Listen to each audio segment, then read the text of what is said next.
Türkmenistanly bozgun Russiýadan bir kanun deportasiýa edildi. Awgustyň 30-na çarşamba güni akşam dini sebeplere göre watanyna ýazarlanan türkmen bozguny Aşyrbay Bekiýew Moskwadan Aşgabat şäherine bir kanun deportasiýa edildi. Musulman adam şu ýazda tutsak edildi we şondan soňra Sankt-Peterburgyň Krasnoy Selo diýilen obasynaky deportasiýa merkezine saklandy. Bekiýew günortan sagat 11 töweregi dostuna jaň edip, şu gün deportasiýa edilýänini aýtdy. Aklawjysy İçeri işler ministrliginiň esasy migrasiýa bölümi bilen habarlaşdy we bu maglumatlary tasdiklady. Adam hukuklary boýunça Sowet komissary hiç ýyly kömek edip bilmejekdigini aýtdy. Nowatdaky prokurora bolsa telefon arkaly baglanyp bolmady. 15:30-da Aşyrbay aragatnaşyga geçdi we Moskwa äkidilendigini we 9 sentýabrda Aşgabat şäherine iwerilejekdigini aýtdy. Şeýle de bolsa bu maglumatlar nädogry bolup çykdy. Takminan 21:00-da uçur kabinasyndan ogluny gyska video iwerdi. Şondan soňra onuň bilen aragatnaşyk kesildi. Domodedowa howa menziliniň maglumat tawtasynyň habaryna görä, sagat 21:25-de Russiýanyň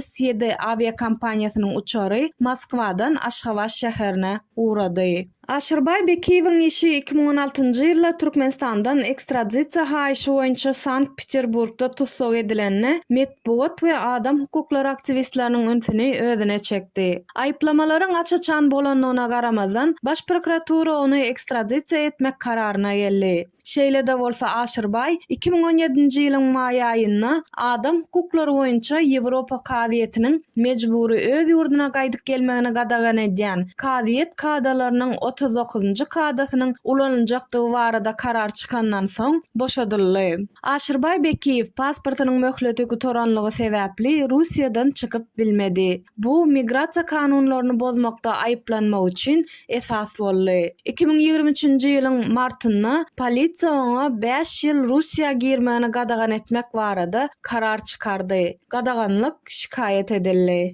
İçeri işler ministrliginiň Sankt-Peterburg we Leningrad sewti boýunça baş müdürliginiň 06-23-2023 belgili iň soňky jogabyna migrasiýa gullugy tarapyndan alynan gaçwatalga arzasynyň şahsiýetini keskitlemek prosedurasy tamamlanandan soň seredip bilinjektigi habar berildi. Inni İçeri işler ministrligi bu jogaby nädogry hasaplamaly diýýärler. Şeýle de bolsa gaçwatalga gözleýän adamyň gaçwatalga amallary gutarmaka ýurtdan çykarylmagy halkara we milli kanunlaryň çynlaky bozulmagydyr. Aşyrbaýyň dogany Murat Bekiýew hem Sankt-Peterburgda tutsaklykda saklanýar. Russiýa Federasiýasynyň baş prokuraturasy Türkmenistana ekstradisiýa meselesine seredýär. Assalamu aleykum ve rahmetullah. Hapsını tam alıyordum indigine. Elhamdülillah. Gördüm.